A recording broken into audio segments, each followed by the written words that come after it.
Hello guys, welcome to the fiction series. Today we are gonna see, what if Naruto got harem with Yoruichi, Sui-Fong and Harribel. Part 2. If you want more awesome fan fiction like this, don't forget to hit that subscribe button. So without wasting any time, let's get into the video. Naruto entered the arena. He walked in an elegant stride that only a Kichiki could achieve.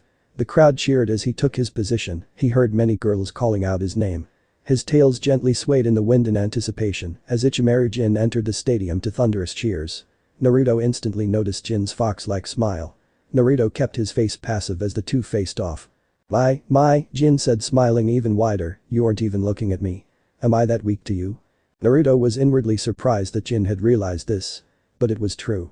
Naruto had no intentions whatsoever of losing this match. Who knows, Naruto replied in a stoic tone. You certainly wouldn't be the first that I didn't see in my path. Naruto's eyes flashed gold and spun before turning back to normal. Jin's smiles disappeared at the comment, but it quickly came back.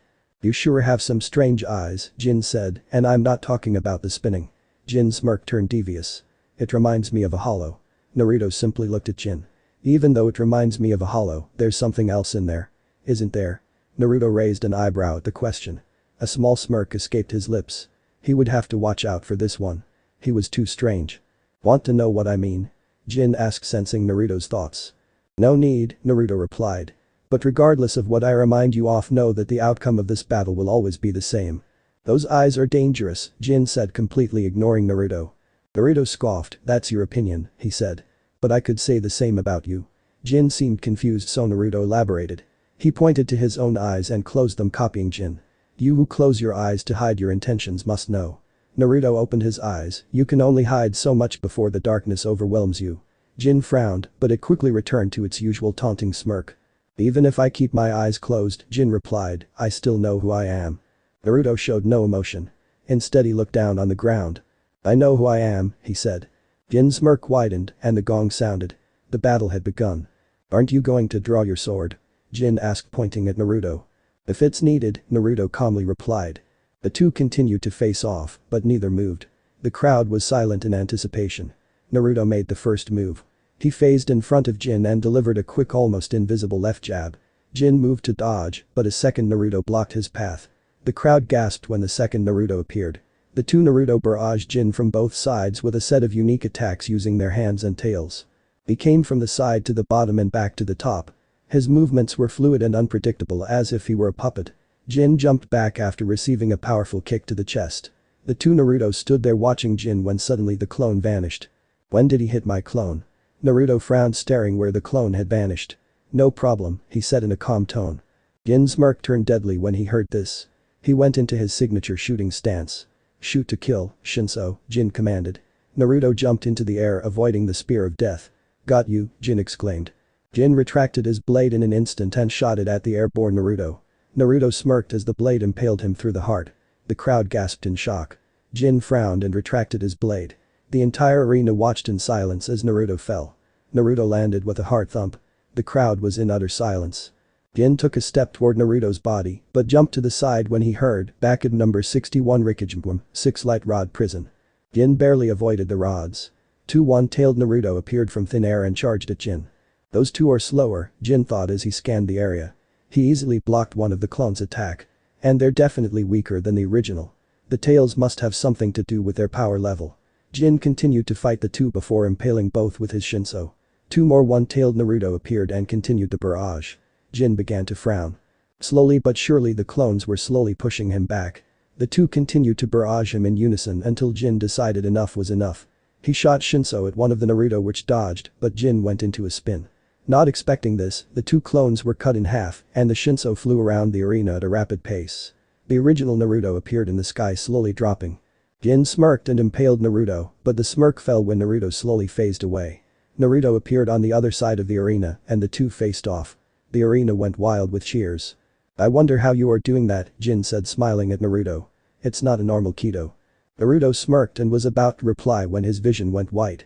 The moon was beautiful. The moon was always beautiful. The moon was the only truly beautiful thing in this world of darkness. I wonder if the sun is as beautiful. Naruto said. Am I not beautiful? His companion asked. Naruto looked at his companion and smirked. Are we jealous? He asked. His companion said nothing but scooted closer to him. She grabbed his arm and rested her head on his shoulders. The two sat there in peaceful silence as they watched the moon. Eventually his companion spoke. "Naruto, will you stay with us?" "With me?" his companion asked hesitantly. "I want to," Naruto replied. "Then promise that you won't leave, that you won't die." Moments passed and Naruto said nothing. His companion put her head down in sadness. Silence passed between the two as they sat there. Finally Naruto spoke. "You're beautiful, tear," he said. Despite this, neither of them overlooked the fact that he never promised. Naruto's vision returned and his right leg went numb. He fell to his right knee. The crowd went silent. Jin saw an opportunity and shot Shinso. Naruto saw this and pointed at Jin, Hado number 4. Pale lightning. An intense beam of light flew from Naruto's finger at Jin, who moved to the side, barely dodging it. The attack grazed his right shoulder just as Shinso grazed Naruto's left shoulder. Jin smirked and spun. Naruto saw the blade inches from his face and ducked in time for it to pass him. Jin retracted his blade and Naruto looked down at his right leg. "What's the matter?" Jin asked. "Tired already?" Hado number 90. Kurohitsugi, Black Coffin, Naruto cast. The crowd gasped in surprise when Jin was engulfed in a giant pitch-black box. Multiple dark red spears appeared and were about to pierce the box when Shinso cut through the box. The black box shattered, revealing a panting Jin. His expression had turned ferocious. My, Jin said, opening his right eye. "A few more seconds and I could have died." Jin smiled at Naruto.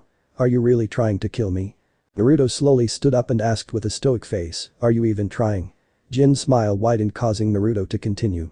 "If you die then that falls on you for not taking a Kichiki seriously. Also I didn't even use the chant, so the attack was severely weakened." Jin started to laugh. "You're too fun, you know that," he said. Suddenly his spiritual pressure skyrockets. He sneered at Naruto. "I'll be trying to kill you now as well. Don't disappoint me." Naruto smirked and prepared himself. Jin appeared behind Naruto in a show of speed and shot Shinso. Naruto dodged to the side. He fixed himself and charged in for another barrage, but Jin jumped back, gaining some space, and shot Shinso again. Naruto dived to the side and began to chant. Jin smirked and appeared in front of him. Naruto was surprised by the speed and broke his chant. He twisted to the side, barely avoiding the thrust from Shinso. Jin jumped back once again, but this time he firmly gripped Shinso with both hands and places the Zanpakuto's hilt squarely to the center of his chest. "Shinso, Budo, dance, step," Jin exclaimed. It was as if Jin had fired a giant pale lighting. Naruto jerked his body out of the way, but the attack was too fast. Naruto was sent flying but righted himself in the air.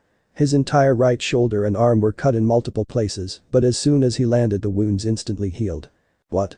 Naruto thought, looking at his healed arm. Naruto was so surprised that he didn't even realize Jin used Budo for the second time. Naruto's eyes glazed over and he did something weird. His normally crystal blue eyes began to spin before turning dark yellow. Naruto leaned to the side, easily dodging the Budo. The crowd gasped in shock. Jin's smile widened as he stared at Naruto. "What is he?" Jin thought in fascination. Naruto phased in front of Jin. Big mistake, Jin thought. Shinso, Budo Renjin, dance, step, serial blade. What happened next shocked everyone. Naruto, standing less than a foot from Jin, dodged every single pierce from Shinso. At the last pierce Naruto pointed a finger at Jin. Naruto cast pale lighting, but Jin dived to the left. Jin jumped back and looked into the crowd. Naruto's yellow eyes spun and returned to their regular crystal blue. Naruto saw Jin nod for a split second, so he followed Jin's gaze into the crowd and instantly spotted Aizen in the vice captain section. "Aizen?" Naruto thought, returning his attention to Jin. Jin smiled at Naruto. "Interesting, I'll have to keep an eye out." Jin increased his spiritual pressure. It kept on increasing and increasing, which meant one thing to Naruto. He's plans to use. But Jin beat him to it. Rain, Yarisazame, Gossamer rain of spears. Naruto's eyes widened when Jin shot Shinso into the air. Next thing he knew, it was raining blades. Naruto prepared to dodge when the blade instantly disappeared. The crowd gasped. Naruto's eyes widened when he felt intense pain and multiple cuts appeared on his body. Naruto fell to the ground with a thump. "Don't worry," Jin said as Naruto slowly stood up. Naruto looked at him and in his hands was his regular wakizashi. "I won't use my bankai on you, so relax." He pointed his sword at Naruto and smiled. "But you shouldn't relax too much." Jin shot Shinso into the air and multiple cuts exploded all over Naruto's body. Jin charged at Naruto and kicked him in the chest. Naruto was sent flying by the force into the opposite wall. The crowd cheered in awe at the power. Naruto's body fell and hit the ground. He appeared to be knocked out. Jin stood there with a frown. A few seconds passed before he shook his head. "Too bad," Jin said. A moment passed and Jin heard, "I see, so I underestimated you." Naruto's voice echoed the stadium. "It won't happen again." Jin looked around but couldn't even feel Naruto's presence. Naruto appeared with Amaterasu on his shoulder back to back with Jin. The fake body slowly phased away. Jin couldn't move. The crowd was in silent awe. Jin smiled and looked down. "You're like a snake. Did any of my attacks even land?" he asked. "Yeah," Naruto replied. "Despite my outward appearance, every single blow landed." "Good," Jin replied. "I was afraid that it would be pointless." "It is pointless," Naruto retorted. "Try as you may, you can't beat me." "Oh? Do you have Bankai?" "I don't need Bankai to beat you." Jin's smile widened. "You're hurting my feelings. I might have to use my Bankai." "Don't worry," Naruto replied looking down. "I'll release my sword and it'll be over in a second. Burn forever, Amaterasu." Amaterasu caught and touched Jin's left shoulder. As soon as the bird did this, the left arm of Jin's black kozode, the black robe they wear, caught on black fire. The crowd gasped in shock. Jin quickly jumped away and removed the kozode, throwing it on the ground. He landed, revealing his white undershirt. Jin and the crowd watched the kimono slowly burn away. What surprised them though was that after the kimono had burned away, the black flames continued to burn the ground. Naruto stood in the same place as back to Jin. Jin looked up at Naruto and frowned. "That flame isn't normal," he thought. "Whatever it is, I can't let it touch me." "You can't escape," Naruto said, not moving. Naruto appeared next to Jin in unfathomable speed and touched his left hand. Jin exclaimed, expecting pain, and clutched his hand only to realize that there was no pain. "There is no pain," Naruto explained. The crowd hushed to hear his explanation. "Amaterasu is the kami of flames. Anything her flames touches will burn forever until the end of time. Even if the flames are separated, whatever it was burning will continue to burn. The flames can't be extinguished by water, and the victim will burn away in eternal silence. That is why it's called Amaterasu First Flame. Silent Dawn." Jin was now halfway covered in the flames. His smile was gone, replaced by a silent stare. He could only stare at Naruto. How is this possible? Jin thought. What is he? The young Ichimaru Jin walked through the academy halls with his snake-like smile ever present on his face. As he passed two fellow students, he heard their whispers and gossip. "Look, it's the prodigy. He's all by himself again. Yeah, he always gives off that weird vibe. I don't know if we can trust him. Didn't you hear? I heard he attacked another student for no reason. He must think he's above the rules because he's called a prodigy. Hey, what about that blonde that's always with him? I don't know what her problem is. I asked her out and she rejected me. What a dumb bimbo." Jin stopped walking. "I mean, what does she see in him?" "I think he heard you." Jin smiled at the students. "Let's just get out of here. He's creeping me out." The students began to walk. Jin continued to smile as he followed them. "No wonder he's alone," one of the students said, not knowing that Jin had been following them. The students laughed as they walked away. Jin drew his sword. Jin raised his spiritual pressure. The flames had burned his nerves, so there was no pain. But he knew that his body couldn't do too much. Naruto watched in fascination as Jin pointed Shinso at him. Jin followed the two students and was about to strike when someone pounced on him from behind. The only thing Jin saw was blonde hair. "What's up?" Ranjiku asked with a smile. "What are you doing here?" Jin asked. Ranjiku's expression turned serious. "I saw what you were about to do. Are you trying to get kicked out?" Jin was silent for a good moment. Eventually he sighed, his previous anger forgotten. Who cares about them? Jin thought. I have something important to me that I have to fight for. Jin smiled at Ranjiku. Jin smiled at Naruto. Jin dropped Shinso and fell on the ground. Naruto walked toward his body. Jin had been defeated, but the flames hadn't disappeared. Jin began to struggle up. He crouched on one knee and stared at Naruto. "You said at the beginning of the match I wasn't looking at you," Naruto said, standing over Jin. "That's right." Naruto looked into the sky. "No matter how powerful you become, you will always reach the plateau of a Shinigami. You will always languish at that level, unable to rise above it. No matter how powerful a hollow becomes, it will always reach that plateau of a hollow. So what if true power lies just beyond that barrier?" Naruto reached up to the sky as if he was grabbing something. He closed his hand and looked at it. "I will continue to reach beyond that barrier until one day I realize that I stand alone." Naruto looked at Jin. The flames had now covered most of his body. All that was left was his neck and head. "If I want to move on, then there is no need to look at the past. But today, just for you, I will watch you burn away." Naruto gave Jin a thumb down and the black flames ravaged Jin's body. Jin fell to the ground and Naruto released the flames. For a moment there was silence, then the crowd went wild as applause covered the stadium. Jin slowly laughed and struggled up to look at Naruto. "I'm the one who underestimated you. You're just like him." The Shinigami were never in your line of sight. No, we never even existed in the same plane. Naruto stared at Jin. But, just because we reach a plateau doesn't mean that we can't increase what that plateau is. Naruto stared at Jin. For example, Jin struggled to raise his hand and pointed at Naruto. Naruto looked into Jin's sky-blue eyes. You're my new plateau. I will surpass you. Naruto stared at him for a second before walking away. Next time, Naruto said, stopping for a second, we will both fight seriously. Jin smiled and reached into the sky as if he were grabbing something before passing out. Naruto walked into the waiting room to see Byakuya and Sui-Fong smiling at him. Sui-Fong ran up and hugged him. A strange feeling swelled up inside Naruto as watched the girl. I knew you could do it, she said, snuggling into him. Naruto blushed. He was speechless. He saw Byakuya smirking at him. Naruto wrapped his arms around Sui-Fong's delicate body and gently hugged her back. Sui-Fong looked into his eyes. I had faith in you the whole time, she said. Byakuya let out a loud cough. Naruto smirked and looked at his brother. Jealous? He asked. Byakuya turned beet red. The three shared a laugh. Naruto's smile disappeared as he looked at his right leg. There's something I have to do, he said.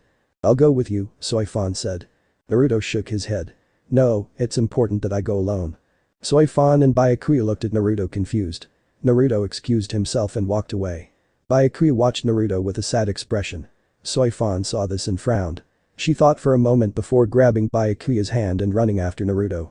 Naruto flashed step toward the Sakyoku Hill. He had made a detour so he could lose the two that were following him. He needed some answers and he knew where to find them. Within minutes Naruto reached the hill and was facing his scythe. As Naruto neared it he felt his power increasing. Naruto stood next to the scythe and stared at it. I need answers, Naruto said as if talking to it. I've been having these visions for a while, Naruto thought back to the first time he had a vision. Naruto and Byakuya were taking a stroll through the Kichiki compound. They had finished their daily training and the two were now relaxing. They stopped to watch the koi in the koi pound and discuss battle strategies. It was peaceful and serene.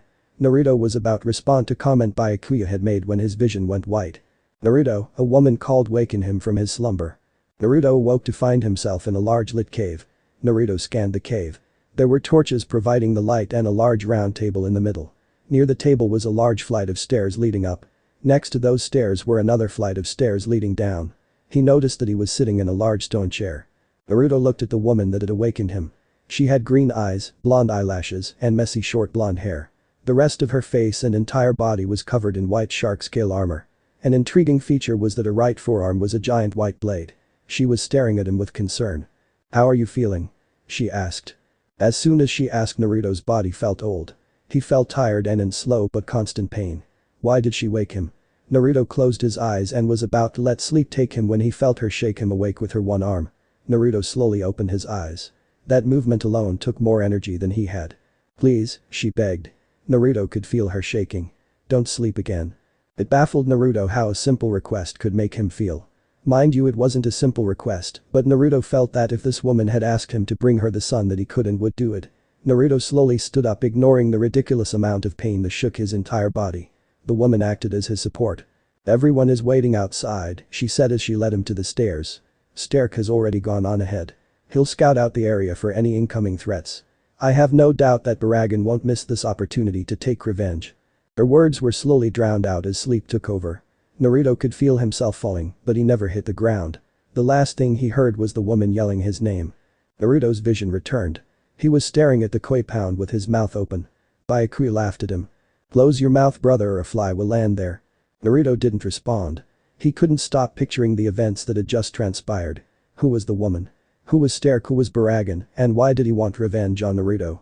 Naruto had no answers, but he knew one thing, that woman was definitely a hollow just like him. These visions have become more frequent, Naruto looked up, and the more they've increased the more I feel that I don't belong here. I want to know why I'm having these visions and what they mean. Naruto touched the scythe, and his vision went white. Naruto. A female voice exclaimed, waking him. Naruto scanned the area.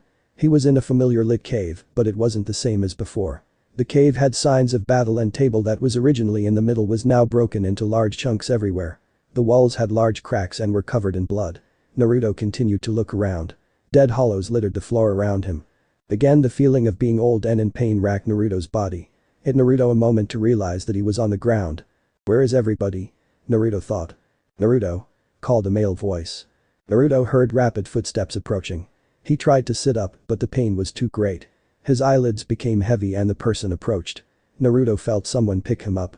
He looked around, but his eyelids were too heavy. He heard more footsteps heading his way. "I found him," the man holding him up exclaimed. The man spoke in a melancholic voice. Naruto saw the woman from before run down the stairs. She ran up and hugged him. "Ulquiorra," the woman said, "go help the others outside. If we can reach Baragan then we can finally end this." Ulquiorra nodded and left the cave. The woman carried Naruto over to the wall. "Why are you still fighting?" she asked Naruto. "You're only spreading the curse. Your body can't handle it." A large explosion shook the cave. Naruto looked into the woman's eyes. They were filled with concern. Another explosion shook the cave. "Why do you have to be so stubborn?" she asked Naruto, who was now heavily breathing. Naruto's lungs were on fire. Every breath was like being pierced with 1,000 of needles. Naruto stared into the beautiful green eyes that were watching him. He saw pain in them, sadness, anger, worry, and many more emotions. They all gave him solace. After a moment he forced himself to stand up. "Naruto, please," the woman begged. "Don't go." Naruto smiled and limped towards the exit. He would end this right here and now. He would erase all her pain. As Naruto reached the entrance his vision blurred and all he saw was white. Naruto fell with a hard thump. He laid there staring at the blue sky for minutes when Byakuya and Sui-Fong appeared. An awkward silence passed between the three of them. Naruto sighed before sitting up. "Brother," Byakuya said, helping Naruto up. "We should return to the arena," Naruto said. "The other fight should be over by now." The three of them stepped away. He's a monster," Toshiro said out loud.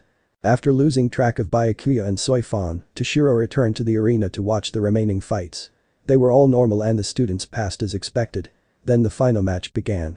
A man named Kenpachi Zaraki would challenge the 11th squad captain Kenpachi Kigenjim for the position of squad captain. The man named Zaraki was from district number 80, the most dangerous place in all of Soul Society. When the match began it was clear who would win. Zaraki was a merciless fighter. He overwhelmed the captain with strike after strike. He held a smile of joy as he killed the former captain of 11th Division. As Naruto and company flew through the roofs toward the arena there was an awkward silence that lingered in the air. Naruto was in mid-flight when his body went numb and he fell to the ground. "Naruto!" exclaimed Byakuya and Sui-Fong in unison, but Naruto couldn't hear them. The crow cawed in sadness and looked at the sky. "Don't worry," Naruto said, petting the crow. "We'll see him again someday." Naruto began to walk towards the village when he felt a putrid chakra. The sky quickly turned black and the moon appeared. Naruto looked up in confusion. The moon began to crack. Why was the moon cracking? Naruto thought as he dashed toward the leaf village. The moon shattered apart revealing a giant creature with 10 tails. The creature roared and everything went black. Naruto clenched his fists as he stared at the monster. It all made sense now. Why he was giving the power he had. This was his final test. Naruto began to slowly walk toward the creature as it fell to earth. He felt his friends and comrades walking behind him. They were all giving him strength. "Naruto," a familiar voice said. "Can you hear me?" "Kurama," Naruto said out loud. "You're alive. I can't talk to you like this for long, but you need to stop us." Naruto nodded. "Don't worry, I will." "That's the Naruto I know, we'll meet again, Naruto." "Wait for me," Naruto exclaimed as he broke into a run. "One more time, lend me your strength, everyone." Naruto jumped at the beast. All his training, his pain, his happiness, his friends, everything he had done was for this moment. Naruto roared as he clashed with the Jubi. This was the end, his final test. Naruto began to fall. Fall. Why was he falling? Everything was pitch black. Why was everything pitch black? Naruto slowly awoke. His whole body hurt. Why did his body hurt? Naruto examined his surroundings. He saw a giant broken statue. The statue was familiar, but why? There was blood all over Naruto's hand, but it wasn't his. The air was cool and relaxing. It was night, but where? Naruto began to explore the area. So much sacrifice, Naruto thought as he looked at the destruction that surrounded him. He could tell that these ruins were the remains of some large village. This place is nostalgic, Naruto thought, exploring desolate and destroyed village. There were no living beings, only corpses.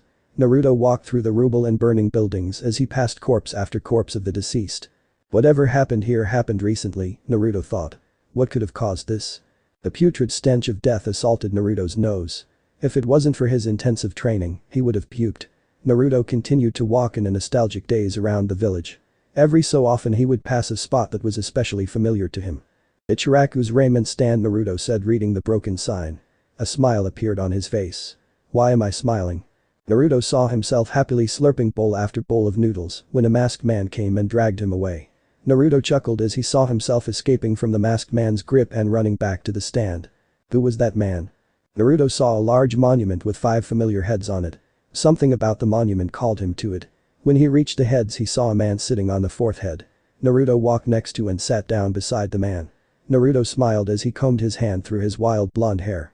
"It's been a long journey," Naruto said to the man. The man nodded. "I don't even know who I am anymore," Naruto said. The man nodded. "I don't remember anything." The man nodded. "There's one thing though," Naruto said looking into the night sky. "I have to return." The man nodded. "Do you know who caused all this destruction?" Naruto asked. The man nodded. "Will you tell me?" The man nodded. "His name is King," Naruto asked. The man nodded. "Can I find him if I return?" Naruto asked standing up. The man nodded. "So where do I go now?" he asked the man. Naruto closed his eyes as in concentration. The cool night air relaxed him. Minutes passed before Naruto opened his eyes. "Maybe I should travel the world. I'll find a way to return," Naruto said. The man nodded. Naruto began to walk away when he stopped and said, "I've been meaning to ask. Why are there chains all over your body?" The man nodded. "You're waiting for something?" Naruto asked in interest. "What are you waiting for?" The man nodded. Naruto began to cry. "Anything," he said to himself. The sun was slowly rising. Naruto looked over the village and smiled. He sat down next to the man. Naruto sat there alone watching over the village. The man wasn't there. Where had the man gone? Why was Naruto alone? Who had he been talking to this whole time? "I'll wait with you," was all Naruto could say through his tears, "until something happens." Naruto sat there for what seemed like eternity. He would wander around, never having a destination in mind, but in the end he'd always return to that one spot and see the man waiting there. Every time he returned Naruto would have the same conversation. It was the same routine over and over, but one day something different happened. Naruto had returned from wandering when he saw the man as usual, but saw something else. Floating next to the man was a large ball of light. Naruto ran towards the light, but it instantly disappeared. Naruto froze in shock and fell to his knees. He was overwhelmed by emotions.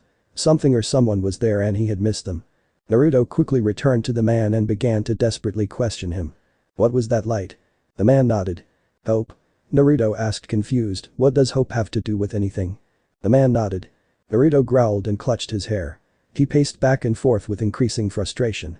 After a moment Naruto calmed down. He sat down next to the man and gave a deep sigh. "I don't need hope," Naruto replied. "I need a way out. I need an escape. I need to disappear." The man nodded. Naruto decided to wait. He no longer wandered about because he was afraid that the light would return and he would miss it. He sat in the same spot waiting for the light. Naruto waited and waited, eventually his patience was rewarded. The light suddenly reappeared. It floated around him like it was a friend. Naruto watched it without breathing as if breathing would cause it to disappear, but the light never went away. The light stopped in front of Naruto and floated there. Naruto peered into the light and saw something amazing. He saw a world full of sand and living creatures. These creatures had masks made of bone-white plates. Naruto stared at the world hungrily. He yearned for it, for freedom.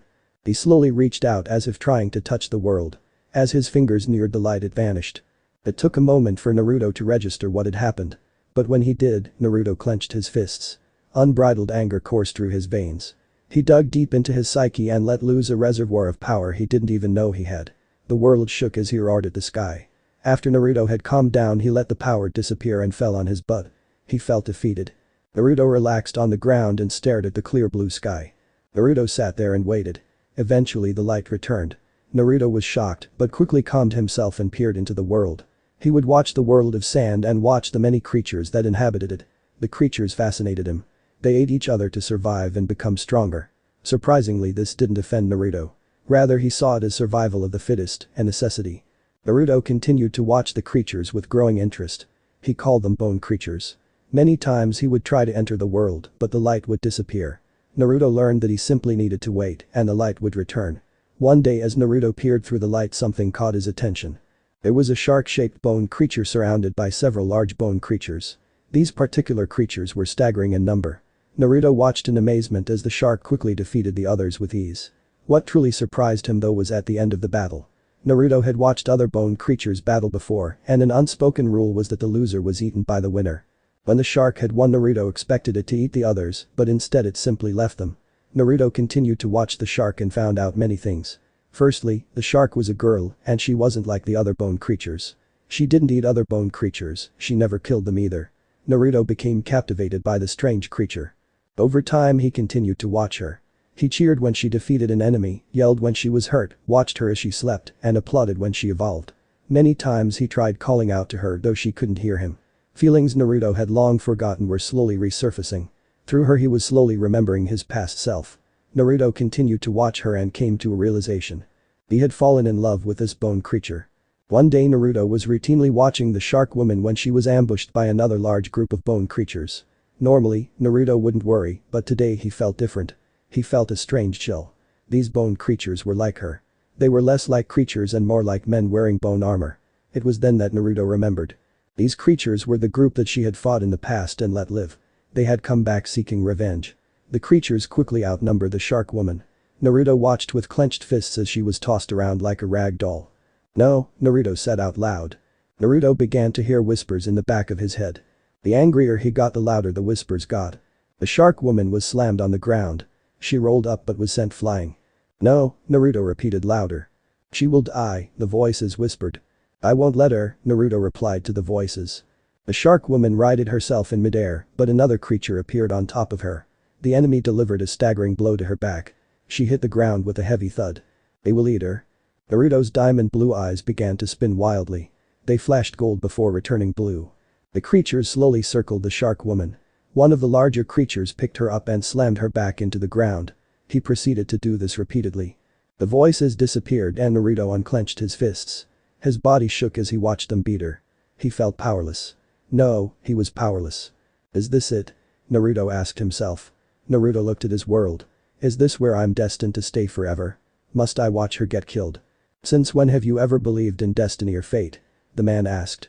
I never have, Naruto replied. Did you not defeat that creature? The man asked. I did, Naruto asked. Like your predecessor, did you not take the beast's power into you? I don't know, Naruto replied. Who are you? I don't know, Naruto replied. Why don't you know? Because I can't remember, Naruto replied. Then you are doomed, the man rebutted. Naruto closed his eyes and let his arms fall to his sides in defeat. A moment passed and Naruto opened his eyes. He turned to the light. His eyes began to glow. No. Naruto dug deep into his psyche, deeper than he had ever dug before. He reached a place he had never reached before. He felt a barrier blocking him from something powerful, something wonderful. Naruto began to punch the barrier. He continued to punch and punch. He slowly felt the barrier give way. Naruto beat back his fist and let loose a roar. He slammed his fist on the barrier and it shattered. Naruto had reached an untouched power. A power he knew was special. This was the power of a kami. Naruto grabbed the power and let it explode. Naruto felt his body spasm. Everything went quiet. The chains around Naruto began to disintegrate. Naruto's body began to change. His hair grew longer, his muscles tightened, and he gained a few inches. His clothing ripped and flew away, leaving only his pants and shoes. Naruto's eyes turned golden yellow, and he gained a dark red shadow trim around them. Black strands of energy floated around him. Naruto didn't waste a second and swiped the light in front of him. A large tear appeared in the light and Naruto jumped through it into the unknown darkness. Harribel tear slammed into the ground. Pain racked her entire body. She coughed and tried to get up only to be picked up and slammed again. Harribel was slowly losing consciousness. Is this the end? Harribel thought as she skidded through the sand. She righted herself but was tackled by another hollow. This world is hell. The hollow slammed her into the ground multiple times. The men stand over the women just as the strong stand over the weak. The hollow dropped her. In order to become strong, sacrifices are needed. The hollows surrounded her and began to charge their zero. Why do I have to sacrifice others to gain strength? Harribel shut her eyes and resigned herself to death. But it never came. She lied there for what seemed like hours, but the pain never came. I've come to save you, a calm voice said. At first Harribel didn't know what to do. She slowly opened her eyes to see all the hollows around her disintegrating into ash. Standing over her was a tall and muscular yet slender man. His wild blonde hair fluttered in the wind. But the most noticeable feature was his eyes. The golden yellow eyes surrounded by red. They looked as if a demon was staring into your very soul. His face was stoic as he stared at her. He stretched out his hand for her. She hesitantly took it. Her body screamed in pain and caused tears, but she endured. She stood there for a moment inches from his body. Harribel slowly opened her mouth to thank him, but she flinched away. She screamed and pushed him back. All the bad things that had happened to her were because of men. What made this one any different? She was shivering. Not from cold or pain, but from fear. She stared at the calm man. She wanted to thank him, but her fear wouldn't let her. Harribel turned and began to limp away. The pain was excruciating, but she didn't want any man's help. Men were evil. Naruto stared at the shark woman as she limped away. It hurt him to see her injured. He had to do something. Naruto walked up to her. She flinched as he drew near. "Leave me alone," Harribel said in her low tone. "You're injured," Naruto replied, not missing a beat. Harribel wanted to argue, but the pain was too much and she passed out. Naruto gently caught and laid her down. He tried to keep his face stoic as he looked her over, but she had some major damage done to her. The major injuries were broken ribs, a broken arm, large cuts, and swelling bruises. Naruto frowned before closing his eyes. He clapped his hands together and began to concentrate. He placed both hands over her body and bathed her with his spiritual energy. It was as if a dark mist was swallowing her whole. Her body began to heal at an astounding rate. Naruto sat there healing her for hours. Normally healing would have taken minutes, but she had internal bleeding, ruptured organs, and broken ribs. A lot of work had to be done. After Naruto had finished, he stared at the shark woman. Her breathing was stable and she had fallen asleep. A small smile appeared on his face. To be free with the one you love is happiness, Naruto thought. Naruto continued to stare at her for a while before standing up. He looked around to make sure they were safe. There were large boulders in the area, but that was it. Naruto couldn't find a place that could be used as shelter. "I'll just have to make sure that no one comes near us," he thought before sitting near a boulder a few feet from her. The shark woman slept for what seemed like 7 straight days. It was hard to tell time in this world. Harribel slowly opened her eyes. She felt great. She hadn't slept like that in well ever. Suddenly the memories came pouring back. She bolted straight up and examined her surroundings. She saw the blonde man from before. He was watching her a few feet away in a meditating stance. Neither made a move, but continued to stare at each other. Harribel examined the man when she realized something. He wasn't giving off any spiritual energy. It was as if she was staring at a ghost. After a moment Harribel spoke. "Who are you?" she asked. Naruto answered. "What's your name?" Harribel answered. Naruto smiled at her. "I finally know your name," he said. Harribel, that's a beautiful name. Harribel stared at the man smiling at her. She didn't know what to do. "Did you heal me?" she asked. Naruto nodded. "I feel a lot stronger. What did you do to me?" "I used some of my own energy to heal you. That's all," Naruto replied. It was then that Harribel made another realization.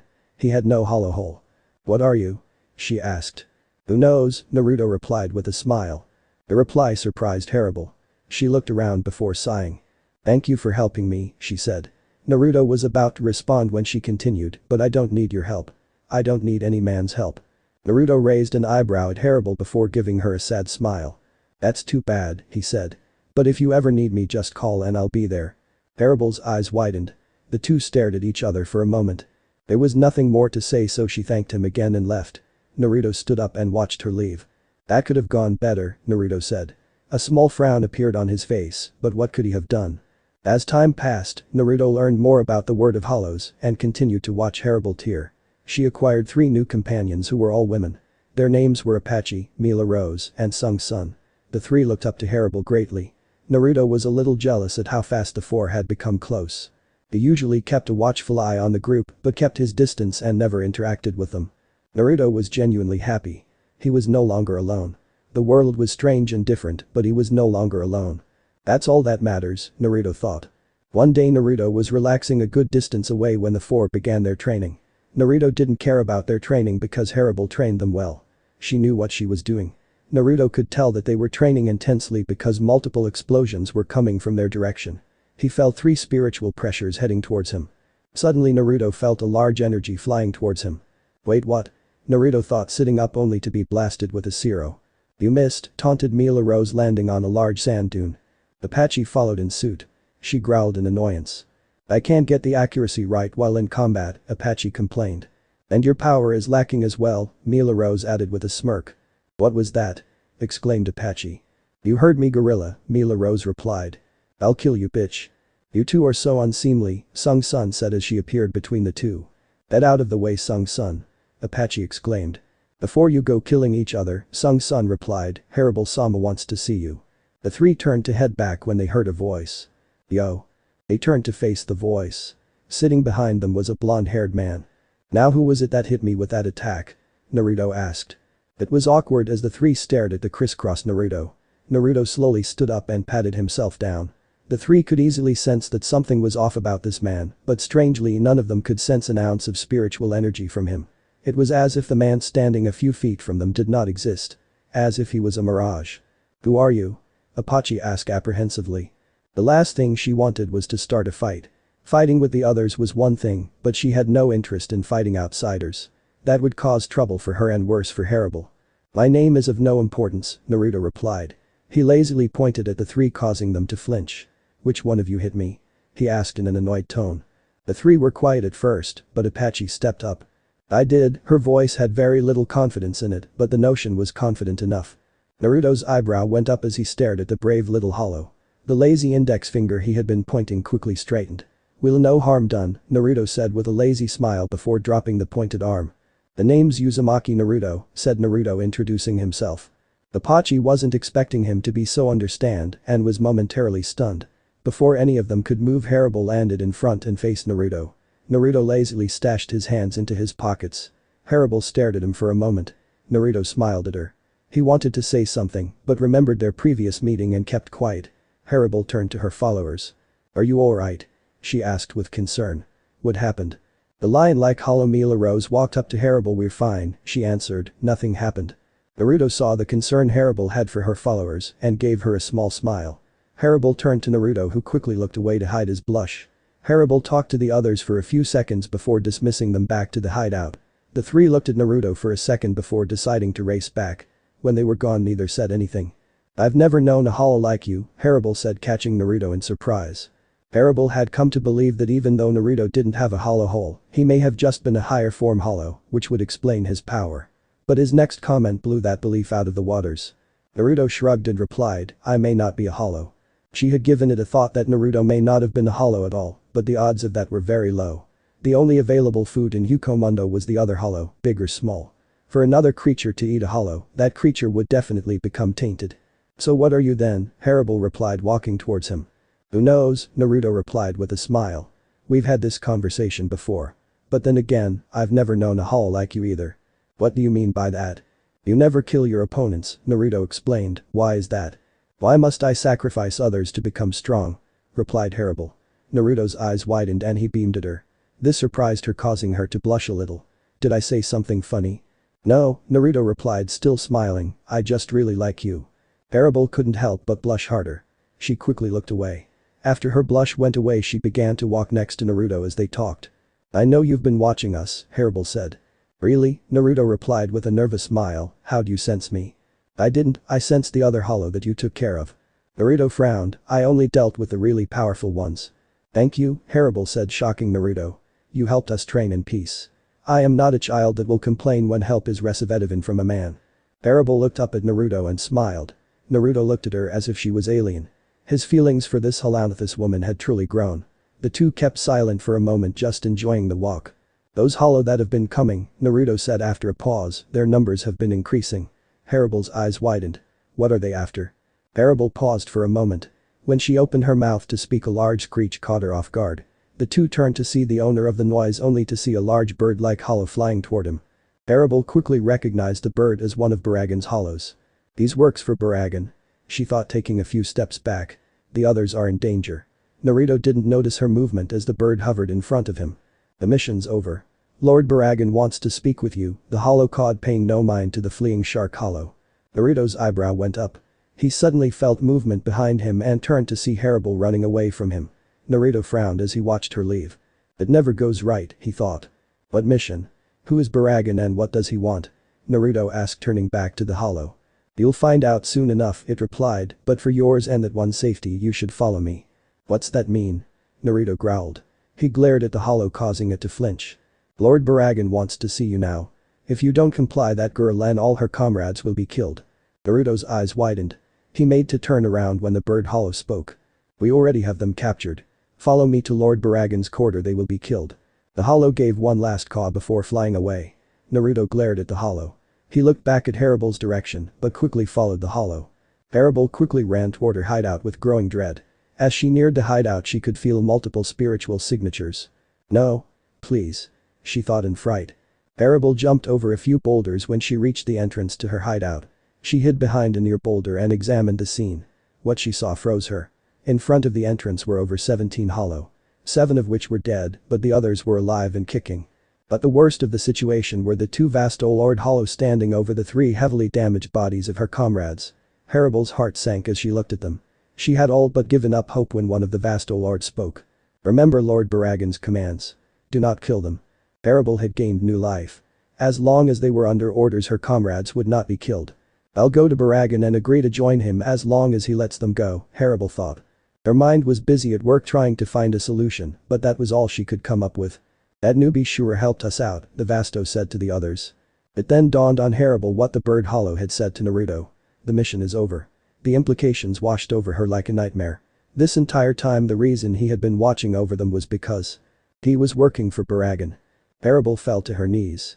She felt weak, sick, disgusted. Harribel quickly shook off those feelings and stood up. She had people she had to protect and she wouldn't let any man stop her.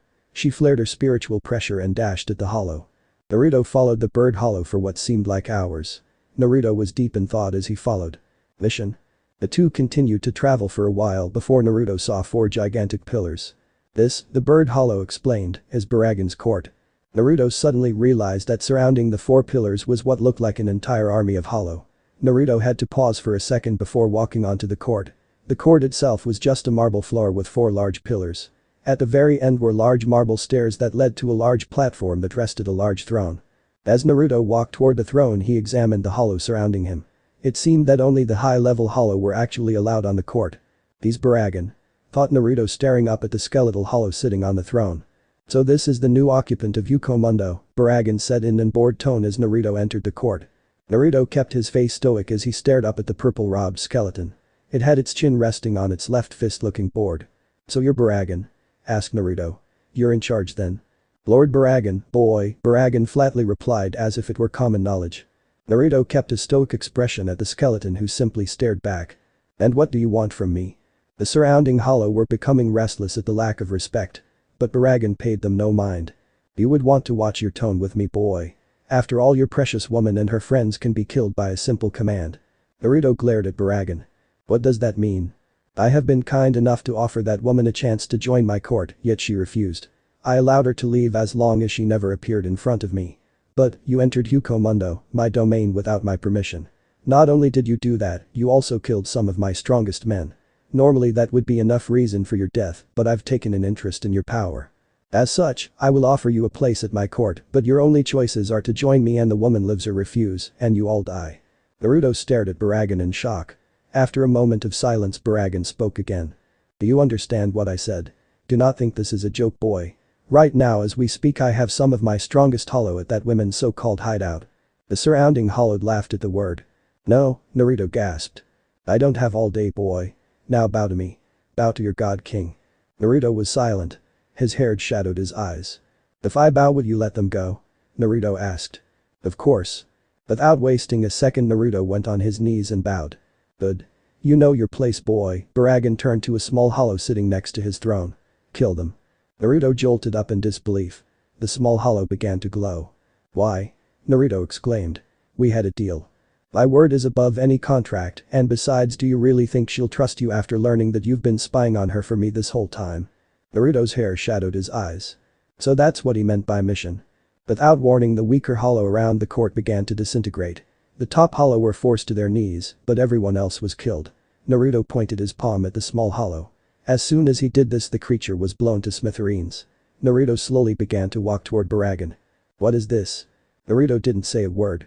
Instead he stopped and aimed a palm at Baragan. "I'm simply going to kill you," Naruto answered. Harribel skidded through the sand before slamming into a boulder. As she struggled to get up, a Zero slammed into her, sending her flying. The scene had become a bloodbath. Harribel was able to kill the other 8 hollow, but with the 2 Vasto tag teaming her, all she could do was defend. Now that she had been battered and bruised, the Vasto felt that it was alright to face her one-on-one. Harribel struggled up as one of the Vasto approached her. It was a large behemoth-like hollow with most of his body covered in plates. His mask looked like large owl eyes, leaving his lower mouth exposed. His black hair was tied back into a ponytail. The hollow sneered as it neared her. The other Vasto was watching near Harribel's comrades. He was more human-like. Both his right and left arms had a large bone bladed sticking out of them. His mask looked like a goat's skull. A small hollow similar to the one sitting next to Baragan sat on his right shoulder. The two watched as their comrade played around with Harribel when the small hollow began to glow. The hollow cackled a little before speaking. Lord Baragan says too. The hollow was suddenly blown to smithereens. The Vasto looked at his now empty shoulder in surprise. A second later a devious smirk went through his face. "Hey Birder," the Vasto exclaimed to his teammate. "We can kill them now." That set Harribel off. A power that she didn't know she had exploded from within. She ran at Birder. Harribel flipped to the ground before kicking Birder in the jaw. The hollow growled and tried to punch her. Harribel spun to the right, barely dodging. She slashed the hollow's arm with all her might, cutting it off. Birder grabbed his cut arm and screaming in pain, but Harribel wasn't done. She beeped her arm sword back and stabbed Birder through the stomach. Birder screamed in pain, but unexpectedly grabbed Harribel's arm. Harribel struggled to free herself when Birder opened his mouth. A ball of red began to form. Harribel focused all the spiritual power she had into her sword arm and it began to glow a powerful yellow. Harribel shot the energy just as the Zero was shot. Birder flew through the air before being split in half. Needless to say, he was dead. When the smoke cleared on Harribel, she was still standing, but her body was in bad shape. Harribel looked for the other Vasto and saw him standing over Mila Rose, pointing his bone blade at her mask. Harribel limped over to them when the Vasto spoke. "Stay right there. Move anymore and I'll finish her." Harribel was stuck. What could she do? She had little to no power left. The Vasto stared at Harribel with a sneer. In her current state he could easily take her with no problem. The Vasto began to taunt Harribel. As he taunted her, he didn't see Itachi slowly regain consciousness. It was too late when Itachi leapt through the air and tackled him to the ground. Harribel dashed at the two. Her heart went cold when she saw the Vasto stab Itachi and throw her limp body off. Harribel screamed in rage and pounced at him. The Vasto beat back to stab her, but Sung Sun wrapped herself over his right arm. Mila Rose struggled up and pounced the hollow to the ground. Harribel leapt through the air before stabbing the Vasto through the chest. Her blade began to glow yellow before blasting the Vasto. The three of them fell to the ground. Harribel dragged her body over to Itachi, who was bleeding profusely. When she neared Itachi, the deer-like hollow began to speak. "Lady Harribel," Itachi struggled, "I'm so sorry. If only I was stronger, then you wouldn't have had to let them hurt you." Harribel knelt next to her follower, her comrade. She could feel Itachi's spiritual pressure disappearing. "I'm the only one to blame," Harribel replied. "I asked you to follow me and this was the cause." "No," Itachi exclaimed with all her strength. "We would have all been dead a long time ago if it weren't for you." Itachi's breathing started to get worse. Her eyes were beginning to glaze over. "Lady Harribel," she forced out. "Thank." Suddenly Naruto appeared next to Harribel. His body was covered in a strange yellow flame-like shroud. His entire body was covered in markings. Both of his eyes were shut tight. "Naruto?" stuttered Harribel. Harribel was too shocked to do anything and could only watch as Naruto placed his hands over Itachi. He looked as if he were concentrating hard. It was a strange thing to watch. The yellow flames around Naruto flow over Itachi and blanket her entire body. Harribel could only watch as this went on. A few minutes later the flames receded back to Naruto and he moved on to the others. After healing the others, Naruto walked over, bent down next to and started healing Harribel. "You're not working for Baragan, are you?" Harribel asked. Naruto continued to heal her, his eyes were still closed, but his expression was passive as he replied, "No, I didn't even know the guy until today." Harribel was silent for a moment. "I believe you," she said. "That's good," Naruto replied. He moved his hands over Harribel's body, sensing for any damages by hovering his hands over her skin. "You have some broken ribs again." Naruto cracked a small smile. Harribel remembered the first time Naruto healed her. Suddenly she felt something warm flow inside her. Naruto's yellow flames were blanketing her entire body. "Don't move," Naruto warned. Minutes passed and Naruto continued to heal her. When he was finally done, the flame shroud disappeared. Naruto moved his hands over her body. This time he physically touched her. Harribel couldn't help but blush. "I don't feel anything wrong or out of place," Naruto said with a frown. "You should be okay." Harribel looked at her comrades. "Your comrades will be fine as well," Naruto said, sensing her worry. "They just need a good day's rest." Harribel thanked Naruto and stood up. She turned to leave when Naruto grabbed her hand. "And where are you going?" "To end this," Harribel replied, not missing a beat. "I'm going to Baragan's court to end this." "There's no need for that." "Why?" "Baragan's court is gone." Harribel's eyes widened. She stared at Naruto in awe. "How?" asked a stunned Harribel. Naruto frowned as he thought back to what happened. "What is this?" Baragan asked as he witnessed his army disintegrate before his very eyes. Naruto didn't say a word. Instead he stopped and aimed a palm at Baragan. "I'm simply going to kill you," Naruto answered. An invisible force slammed Baragan's head against his throne. Baragan growled in pain but flashed away and appeared in front of Naruto, who stood there face to face. Someone placed a hand on his right shoulder. Naruto turned only to see Baragan standing behind him. Naruto jumped away. "When your opponent is vastly superior to you in every way," Baragan growled, "it's only natural to run away or bow down." Naruto landed with a frown. "Well, that's true," he replied, "but I'm not really running." A Naruto clone appeared in the air above Baragan with a red and black Rasengan in its hand. "What?" Baragan exclaimed as the Naruto flew at him. Naruto's frown worsened as the clone neared Baragan. First it was as if time had slowed down around the clone. Then the clone's Rasengan disappeared, quickly followed by its body turning into dust. Naruto stared at Baragan, who began to clap. "Impressive boy," Baragan said in a taunting manner. "I had been bored for the longest time. Maybe you'll fix that." He continued to clap, and as he did, a black and purple smoke-like miasma began to appear around him.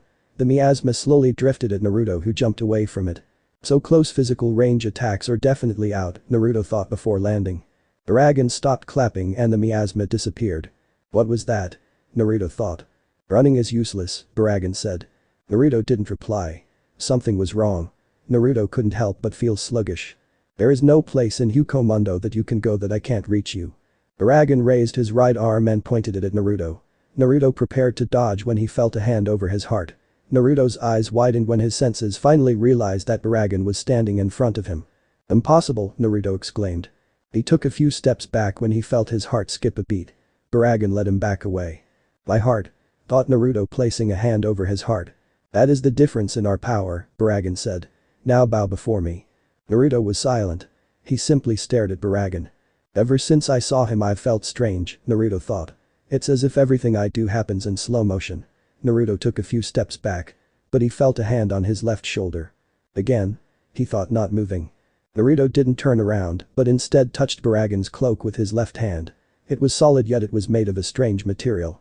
Did you think you could learn of my power by coming in contact with me? Baragan asked, not moving. Naruto kept silent. I commend you. It was a brave yet stupid idea. Why is that? Naruto asked. Did you know? Baragan replied, it's a sin to touch a god king's robes. As soon as he said this, Naruto felt a sharp pain in his fingertips. Naruto jumped away and examined his fingers. They were slowly disintegrating to the bone. Naruto examined his left hand for a moment. It felt as if his body was rapidly aging. Naruto frowned and willed for it to heal. Naruto's body began to counteract the disintegration and heal.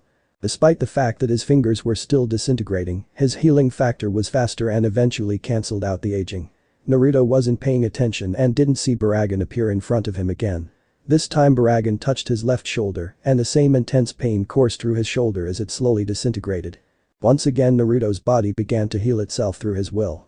Oh, Baragan said, seeing Naruto stop his death touch. So you can do a little more. Baragan began to clap again. The same black and purple miasma appeared and floated towards Naruto.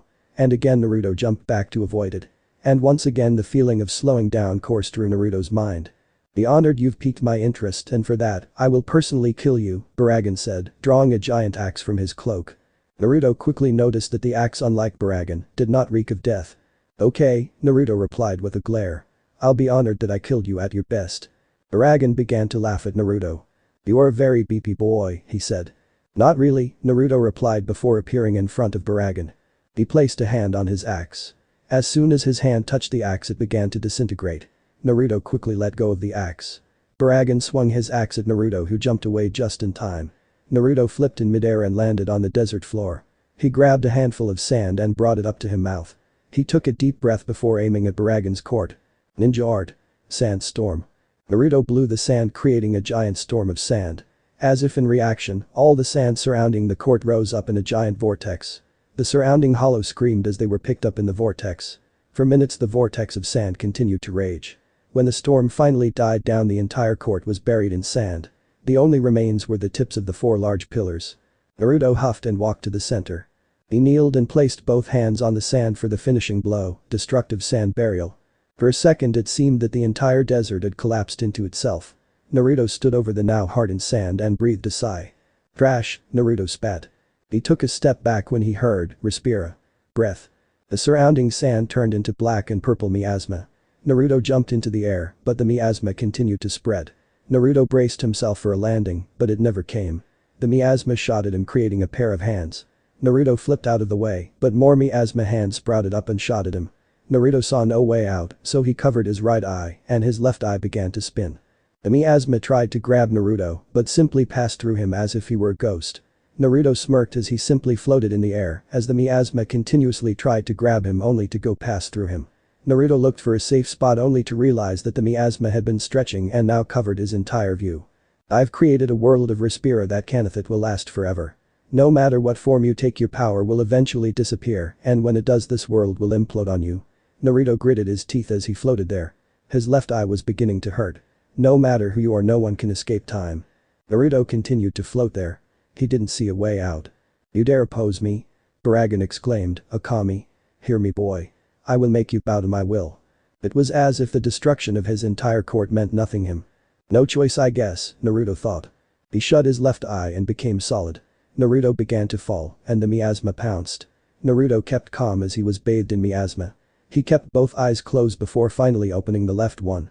Izanagi, Naruto exclaimed. Naruto's mangled body slowly disappeared. What? Baragan exclaimed. Naruto appeared outside of Baragan's Respira world. He looked on as his left eye slowly closed itself. His eye would eventually heal after a few good hours, but for now it was useless.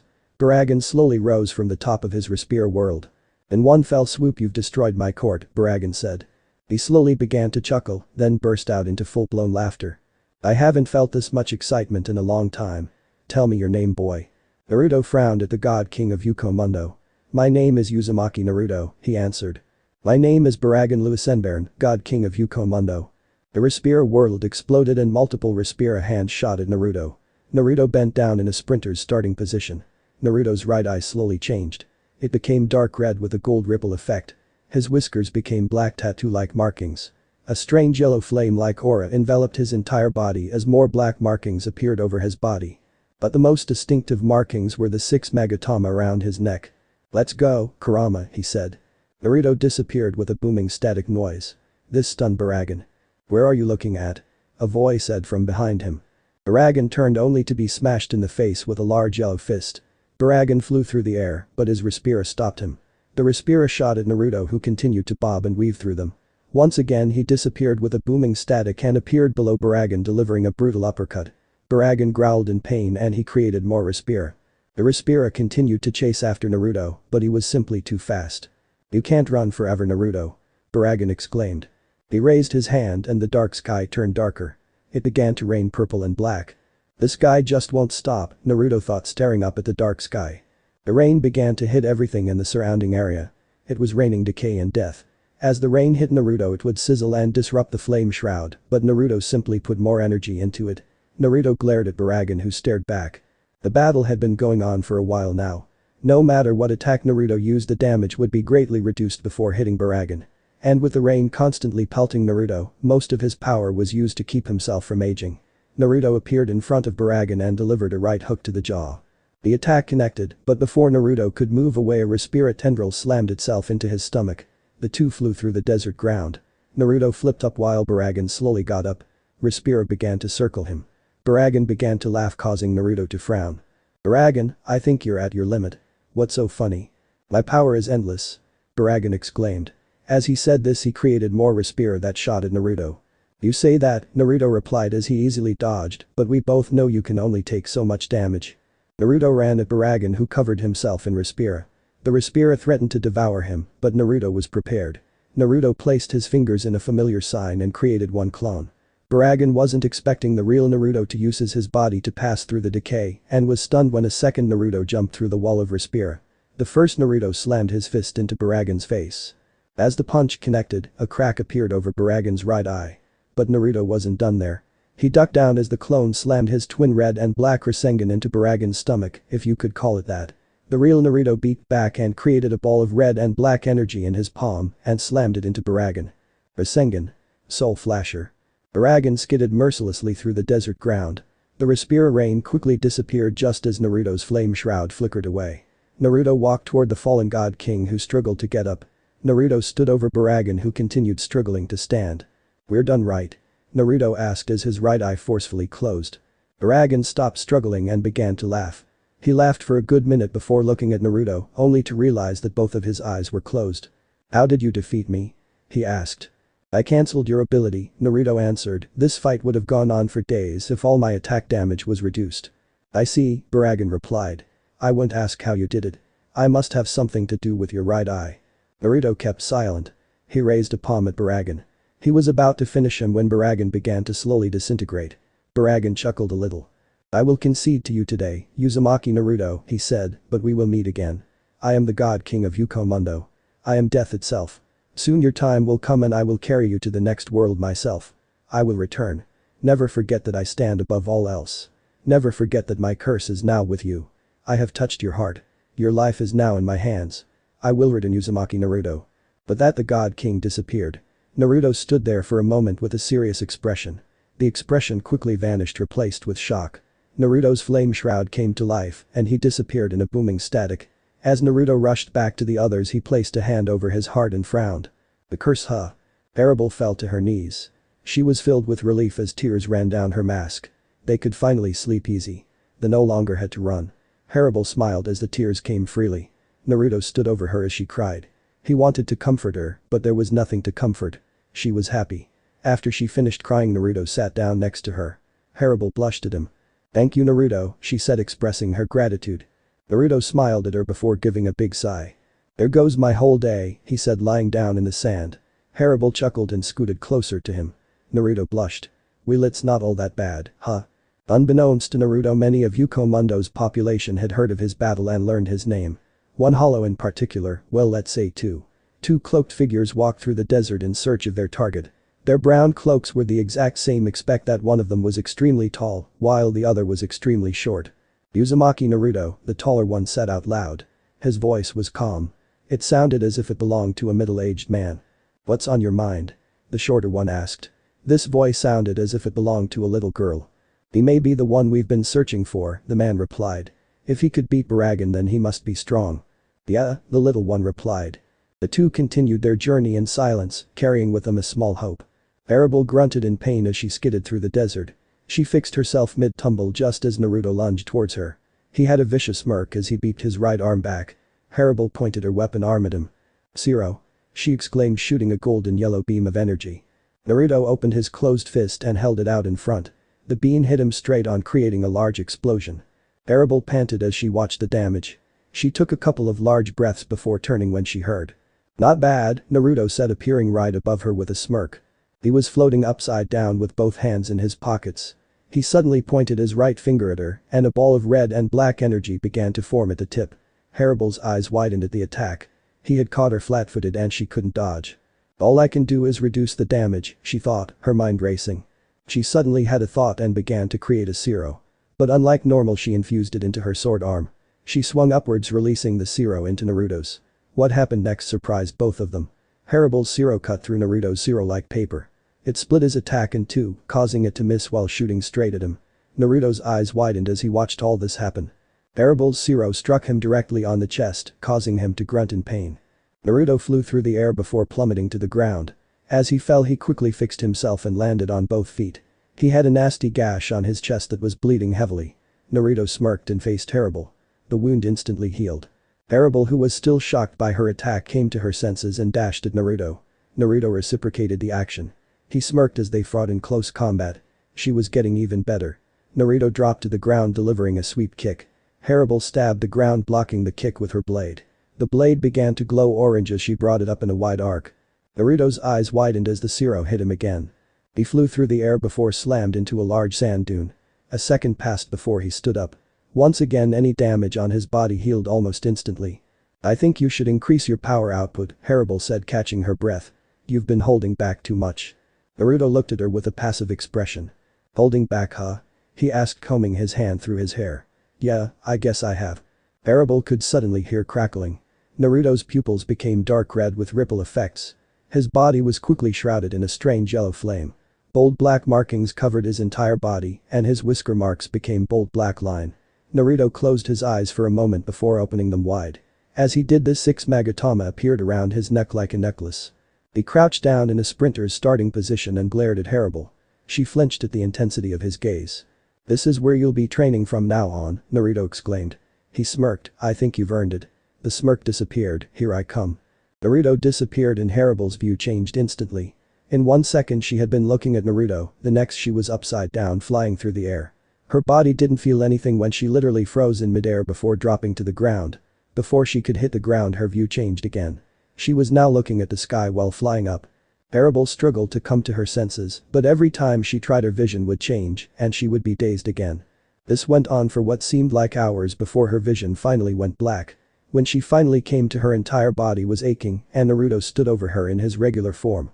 He helped her up with a gentle smile. She looked at him with an annoyed expression causing him to laugh at her. "I can't take it easy on you," Naruto said, smiling apologetically. "No one else will. Besides," Naruto's expression sobered. "I used the same power to defeat Baragan." Naruto placed a hand over his heart. When he said this, Harribel looked at him for a moment before nodding. It had probably been about 2 years since Naruto had defeated Baragan, and things had changed in Hukomundo. Apparently, since he had defeated Baragan, Naruto was now the God King of Hukomundo. This caused a lot of problems for him as many hollow sought him out in order to join his court, only to realize that he didn't have one. Naruto simply told these hollow keep the peace in Hukomundo and to not cause trouble with each other. This order echoed through the desert and reached the ears of many. For the first time in a long time, Hukomundo had become somewhat peaceful. Weaker hollow were no longer hunted for fun and partnerships made. It was no longer odd to find a group of 5 to 6 hollow traveling together. Naruto had sent Itachi, Sung-Sun, and Mila Rose after brutal training sessions to go on a journey without Harribel. He sent a clone to watch over them just to be safe. It had been months but the clone was fine, so he wasn't worried. Harribel on the other hand was, and it showed in her fighting. Her mind was always elsewhere. Naruto knew he had to break her of this problem. She needed to trust that her comrades could take care of themselves. "Well, I think today was very productive," said Naruto as Harribel continued to practice her swings. Harribel continued to swing her arm in the air as if trying to memorize a sensation. Suddenly she created a zero and infused it with her arm. She slashed the air and shot the zero through the desert floor. The ground seemed to split open before sand started to fill it. Naruto watched with amusement and opened his mouth to speak when his heart suddenly skipped a beat. Naruto's eyes widened as he fell to one knee. Naruto felt cold. He felt weak and unlike himself. Harribel ran over to him when she saw this, but Naruto shook off the feeling. He stood and placed a hand on his heart. "Naruto?" asked Harribel, concern lacing her voice. "I'm fine," Naruto replied quickly, almost too quickly. "Let's go back to base." Harribel wanted to inquire, but Naruto didn't give her the chance. He began to quickly walk away as she watched him. As they walked, Harribel continued to sneak glances at Naruto, who just stared straight forward. On the outside Naruto looked calm, but on the inside his mind was a complete mess. "My heart doesn't feel right," Naruto thought, his face devoid of emotion. "Something's off." They soon reached the base.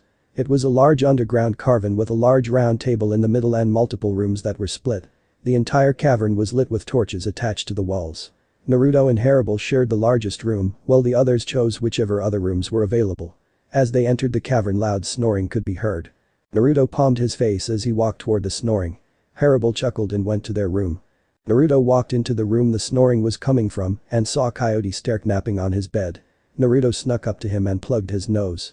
It took a few seconds before Sterk started panicking. He fell off the bed and hit the floor with a solid thump. He yawned while rubbing his head. Naruto looked at him with an annoyed expression. "What's up?" he asked casually, slowly standing up. "You're snoring again," Naruto replied. It wasn't really the snoring that annoyed him, but it was the fact that Naruto had hypersonic hearing and that Sterk only snored when he took naps, which was all the time. Naruto looked around. "Where's Lilith?" he asked. Sterk lazily pointed in the direction of Naruto's room. "She's waiting for you to try and win the bet." Naruto sighed. The bet was simple: if Lilith could surprise Naruto and hit him with an attack, then he would have to do anything she wanted. The girl was relentless. When asked what she wanted, if she won, the girl would simply blush and look away. As much as the bet was annoying for Naruto, it was the only way he could avoid not having to training her. Naruto had no problem with her and would have learned to train the girl, but it would have gone against Sterk's wishes. Sterk was strong, too strong, and had a hard time controlling the power he released. This made it hard for any weaker hollow to live with him. This was secretly the reason he had sent Harribel's girls off to train with his clone. He wanted to make them as strong as needed so Harribel would no longer have to worry and that they could live with Sterk. Sterk didn't want to become any stronger in fear of being cast out by Naruto, and Naruto understood his wishes. He too understood the loneliness that came from having power. Naruto sighed again and thanked Sterk before walking away. He waved goodbye to Sterk, who lazily waved back and returned to his nap. Naruto entered the main cavern where he saw Harribel sitting on one of the stone chairs. She seemed to be in deep contemplation. When she saw Naruto she wordlessly motioned to their room. Naruto nodded and walked to the room. As he entered a small shadow lunged at him. Naruto pivoted his body and caught the shadow by the collar. "Let go!" exclaimed Lilith Gingerbread, struggling as Naruto dangled her in the air. She furiously kicked her feet back and forth, but to no avail. Naruto gently smiled at her, causing her to blush and cross her arms in a pout. Naruto gently put her down and placed a hand on her head. "That was your one attempt for the day," Naruto said, patting her head. "You'll have to try again tomorrow." Lilith continued to blush and pout. Naruto made to move his hand when Lilith grabbed his hand and kept it on her head. Her blush grew and she looked down. Naruto knelt down to her level with a sad smile on his face. He wordlessly hugged her, earning a gasp of surprise. "You're a strong girl," Naruto said in a low tone. Lilith hugged him back, squeezing as hard as she could. The two stayed like that for a moment before Naruto let go and she quickly ran out of the room. Naruto stood there for a moment before placing a hand over his heart. He walked over to the stone bed and sat on it. He didn't fall asleep but rather passed out. Harribel was in deep thought. She didn't want to believe it, but the signs were there. Something was wrong with Naruto. Something that he couldn't handle, and this scared her. To her, Naruto was a lifeline, someone that she had given her very soul. Before she had met him she would constantly curse her life as a hollow. She would curse how the weak were preyed upon by the strong until she met him. He had brought color to her life. Everything he did for their safety. Harribel didn't tell Naruto, but she knew about Stark and why he sent the others to train with his clone. She knew they would come back stronger than ever. For the first time in the longest time she was truly happy. So why was her happiness being taken from her? Lilith suddenly ran out of the room with a furious blush. She ran into her room without once looking back. Harribel smiled at the young hollow and stood up. She began to walk towards her room when she felt killing intent. She looked at the entrance and sighed in annoyance. Another challenger had come. Suddenly Stark appeared next to her. He had an annoyed expression as he yawned. "I'll deal with them," he said, lazily stalking towards the entrance. Before Harribel could say anything he yelled back, I know, no needless killing. Just a warning." Stark disappeared up the stairs outside. Harribel turned to her room. Naruto would have easily sensed the hollows outside and came out. She went to the room and saw him sitting on the bed. His eyes were shut as he napped.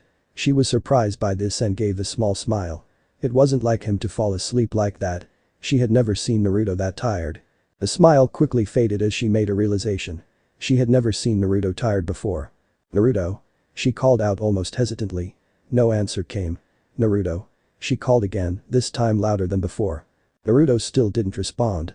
Harribel's heart sank as she slowly walked towards him. She placed a hand on his shoulder and gently shook him. Naruto's body seemed to lose all of its own support and slumped back.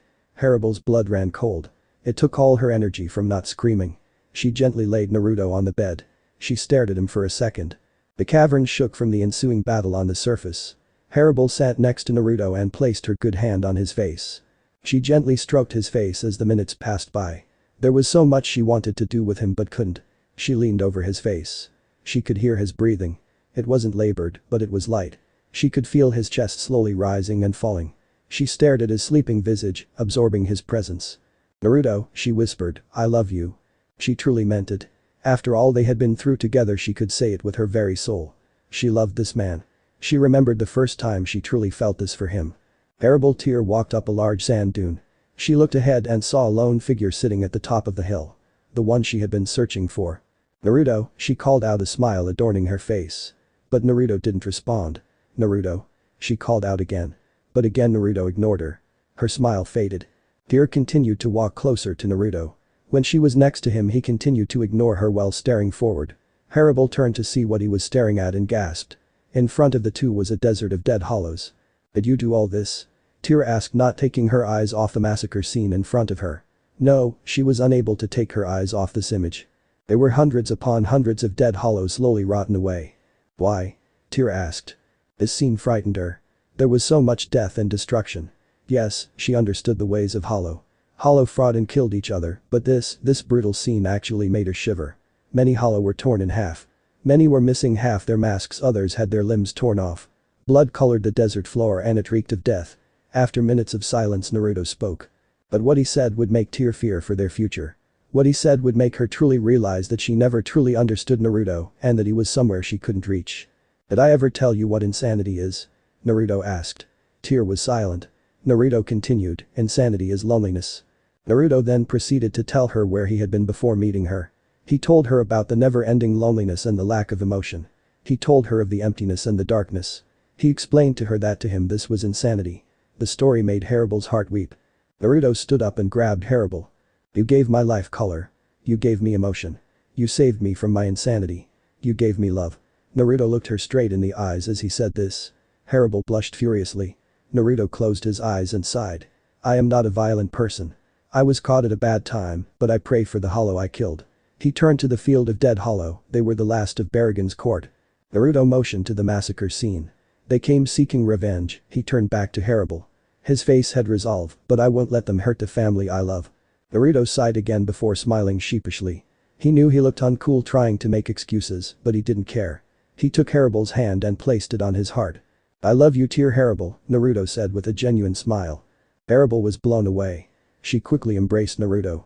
No matter what power Naruto has or whatever he is, Harribel thought resting her head on his chest, I will always be by his side. He is the man I love. Harribel smiled at the memory. She rested her forehead on Naruto's. She then lay next to him before falling asleep. It was a few hours before she woke up. When she did, Naruto was no longer on the bed. She frowned and searched for his life signature. She quickly found it and went to it. The moon was beautiful. The moon was always beautiful. The moon was the only truly beautiful thing in this world of darkness. That's what Naruto thought as he sat on top of a large sand dune staring at the moon. He wasn't feeling like himself. Ever since he had awoken, his body felt distant. It was almost like he was someone else. He felt a familiar presence walking toward him. Harribel sat next to him without saying a word. I wonder if the sun is as beautiful. Naruto said. Am I not beautiful? His companion asked. Naruto looked at his companion and smirked. Are we jealous? He asked. Harribel said nothing but scooted closer to him.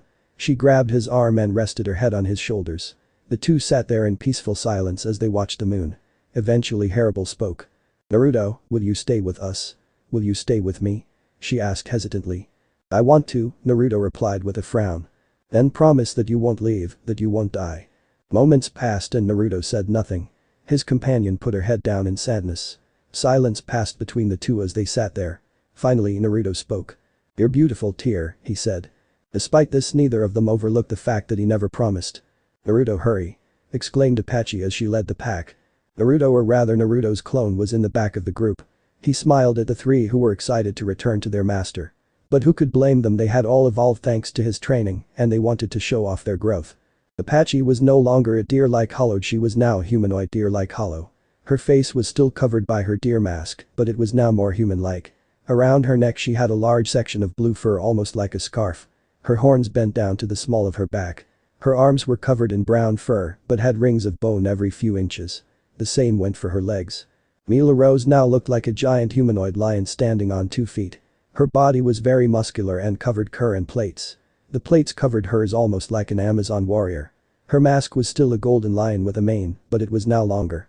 Beneath her mane was long black hair that flowed freely. Sung Sun was also humanoid like the rest. She now stood on 2 feet. Her entire body was now shaped like a slender female covered in light purple scales. Her mask was still a snake with the top part covering her head acting as hair ending to the small of her back. She had 3 small white beads on each ear as earrings.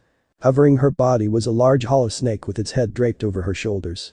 It had been about a year of hard training, but Naruto had been able to help them evolve to Vasto Lord without eating other hollow. They could now handle themselves. Naruto was proud as he was sure Harribel would be too. Naruto frowned as he continued to walk. He wouldn't tell them, but something was wrong with his body. He could tell that he was losing power at an alarming rate. He knew he was a clone, and the closer he was to the real Naruto, the stronger he was, but he had never lost power before. It wasn't power that he was using, but it was just disappearing almost as if being drained. Naruto shook his mind from the subject and caught up with the others. The three were all excited and happiness radiated from the group as they journeyed home when they saw a large explosion from afar. What was that? Asked Itachi staring in the direction. Her question was quickly answered when a hollow flew through the air at them. Mila Rose disappeared and caught the hollow in midair. She landed and gently placed the hollow down. The hollow was torn in half and already dying. He looked up the group. Run, he said before disintegrating. Before they could contemplate what was happening, a hollow suddenly appeared in front of them. This hollow was definitely a Vasto Lord. It was human-sized and had a full white mask and body. Large black wings were mounted on its lower back and its mask covered the entire face. The hollow's mask had a line, running up the middle, diverging into three near the top of its head. From ear level, two horns sprouted out. The hollow didn't say anything. It just stared at them. "What's your problem?" asked an annoyed Apache. The hollow continued to stare. It had emerald-like green eyes with slits. It seemed to be examining all of them. Then his eyes stopped at Naruto. The hollow's eyes widened. He reached out to Naruto as if longing to grasp him. Naruto couldn't help but feel like he had seen the hollow before. The hollow's eyes widened again, and despite not having a mouth, Naruto could feel sadness coming from it. The hollow's outstretched hand suddenly began to glow, and without warning he fired a green zero at them. The group dodged in time to avoid the blast, but the explosion cut off their view. Naruto landed and was about to go on the offensive when his heart skipped a beat. He froze in place and clutched his chest in pain. "Naruto, look out!" exclaimed Mila Rose. Naruto looked up to see the hollow appear in front of him. The hollow beat his hand back before trying to stab Naruto in the chest. Naruto caught the hollow by his wrist. The hollow seemed to frown at the contact. Naruto placed his right index finger in front of the hollow's face. He began to charge a black and red zero. The hollow copied Naruto, creating his own zero with his free hand. Naruto sneered at the hollow's guts. The two attacks collided with a fierce explosion. "Naruto!" the other three exclaimed at the same time. Naruto flew through the air and butt-fixed himself. He was about to land on his feet when his heart skipped another beat. Naruto hit the ground with a soft thump as he clutched his heart. The hollow was also sent flying but was now hovering in the air. As he watched Naruto fall, the hollow watched for a moment before lunging at Naruto. Naruto saw this but couldn't move. Luckily he didn't have to. Apache, Mila Rose, and Sung Sun barraged the hollow with attacks. Naruto was trying to concentrate, but the pain in his chest was growing. The three were strong, but something about this hollow was different. He wasn't like the others. He was like him. The hollow was like Naruto. Something about its power was abnormal. It was then that Naruto realized something huge. This hollow didn't have a hole. There was no hole anywhere on the hollow's body. "Is he really like me?" thought Naruto, gritting his teeth at the pain. He forced himself to stand up. "I have to beat him fast," he thought, looking around. "I don't sense any hollow hiding or anything. It shouldn't be a problem." "You three," Naruto yelled, still clutching his chest, "get back. I'll deal with him." "Are you sure, Naruto?" asked a concerned Sung Sun. The other two looked at Naruto with concern, causing him to smirk. "Do you know who I am?" Naruto asked, walking forward. The other three smiled and backed off the hollow. Said hollow saw Naruto and landed in front of him. Naruto was still clutching his chest, but he was no longer grimacing. His face was now expressionless. Naruto suddenly began to flicker. Within seconds he was covered in yellow flames. The only marking he had was a single black circle in the middle of his chest that was reminiscent of a hollow and his whisker markings. His eyes were now red as he stared at the hollow. Said hollow was reacting strangely to Naruto's new form. It was once again trying to reach out to him. Naruto didn't flinch or even move at the movement. He simply continued to stare. The hollow looked like it was trying to say something. Naruto closed his eyes and reached out to the hollow. He could feel the hollow's sadness and loneliness. Then he heard it. "Naruto?" Naruto's eyes opened wide as he looked at the hollow, still trying to reach out to him. He slowly walked toward the hollow and reached for his outstretched hand. Naruto grabbed the hand, causing the others to gasp. Naruto looked into the eyes of the hollow. Naruto could feel that he was remembering something important, but then it hit him. He was a clone. The clone didn't know what the main body didn't. Naruto had no choice. This feeling he was having was too important not to act on. Naruto dispelled himself. Uzumaki. Naruto dropped to his knees. He clutched his chest as an overwhelming pain hit him. There was no one around as Naruto had gone off to be alone in his thoughts. The memories of the clone hit him and Naruto stood despite the pain. "Ara!" exclaimed Naruto. The dimly lit room was silent save the multiple medical pipes littered along the walls.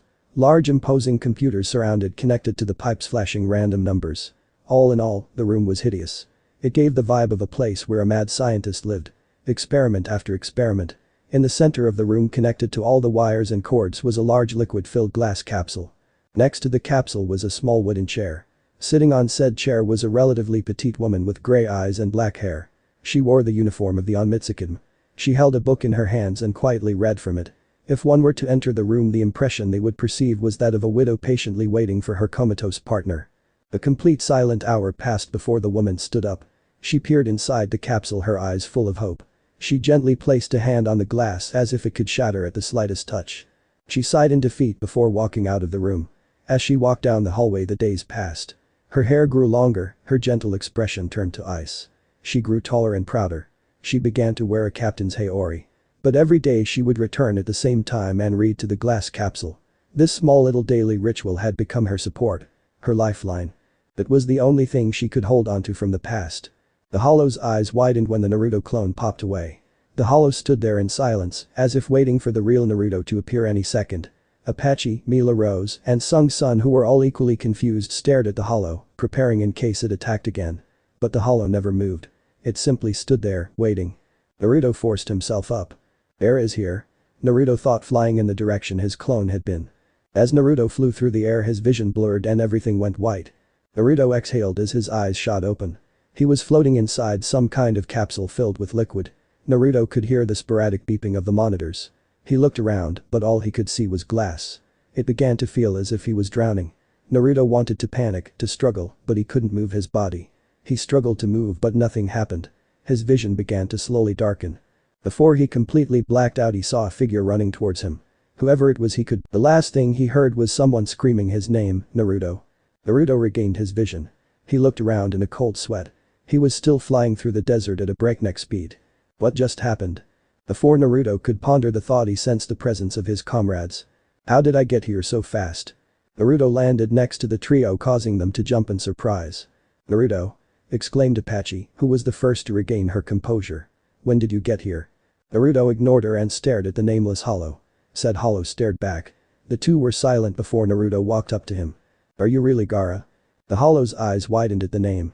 Naruto decided to copy his clone and reached out to the Hollow on a spiritual link. Naruto, is that you? Gaara, what happened to you? The same can be said for you, Uzumaki. Naruto's eyes widened at the thought and chuckled.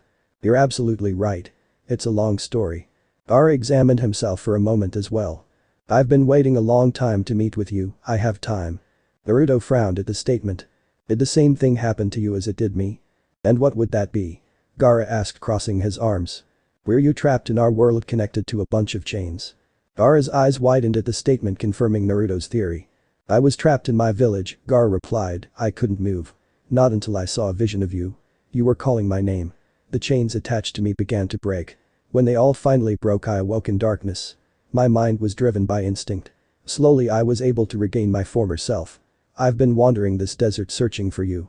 That's almost the same thing that happened to me. When I awoke, I was trapped in my village as well. I was connected to multiple chains. Before Naruto could finish, his eyes widened. Naruto could feel his heart pulsating wildly. Purple miasma began to spread around his body, causing those around him to jump back. Uzumaki, Naruto. Have you forgotten me? Impossible, Naruto exclaimed, clutching his chest. I told you, boy, I am immortal. I am the God King and you will never kill me. Now give me your body. I command you. Naruto struggled against the miasma, but to no avail. He could feel himself losing control. Naruto! The trio exclaimed. What's happening? Naruto fell to a knee as the miasma grew. He could feel his body deteriorating. Naruto looked at Gaara and suddenly had an idea. Gaara, attack me with your strongest attack, he exclaimed. The others heard his command and looked at him in confusion. Naruto! Apache exclaimed, where is all this miasma coming from? Naruto would be damned if Baragan stole his body. He would simply destroy his body.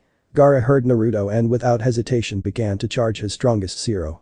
The black and green Zero began to absorb all the light surrounding it. Naruto smirked at the power he felt from it. That would definitely do the trick. Gaara, Naruto said in a solemn voice, take care of my family. Gaara's eyes widened as his Zero finished charging. Naruto prepared himself to take the attack, but it never came. Gaara, what are you doing? Gaara had let his attack dissipate. I've been waiting countless years to see you again. I will not kill you. Naruto closed his eyes and smiled. I see. Naruto ignored the pain and began to concentrate. If Baragan was really trying to take over his body, then he'd just have to take himself out of the equation. Naruto began to internally build energy. No, that won't work. Baragan taunted. I already control your internal network. Coward. Naruto growled. You lose to me, so now you try and steal my body. You can't steal what rightfully belonged to you. I already told you everything in Hukomundo belongs to me.